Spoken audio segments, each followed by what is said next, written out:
তোমার কপালে লাল ছোট্ট টিপ, যেন ছোট্ট লাল ভালোবাসা। তোমার কোমল পায়ে মাখামাখি গ্রামের ধুলো, বাতাসে উড়ছে চমৎকার লাল রেণু সর্বনাশা। চোখে মুখে গুঁড়ো গুঁড়ো জড়িয়ে যাচ্ছে দুজনার চুলো, প্রণয় টকটকে লাল। এই সত্য জানা সকলের, লাল ঠোঁট দুটো টিয়া বসে ডালপালার উপরে।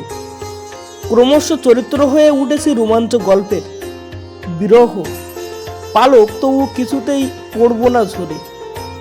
পলাশ কৃষ্ণচূড়া রাস্তার ধারে বনে বনে, ওই দুটি গাছ সেজে চিরকাল দাঁড়াবো দুজনে। হঠাৎ ফিরে দেখবো তুমি এলো চুলে মেঘ ভাঙা রোদের ঝিলিমিলি, উড়ন্ত পাখির বুকে দুরন্ত ঝড় তুলে তোমার আনাগোনায় আলোক ছায় তরঙ্গের ওঠা নামায়, সর্বাঙ্গে জড়ানো শাড়ির ভাঁজে ভাঁজে বিচিত্র বর্ণালী।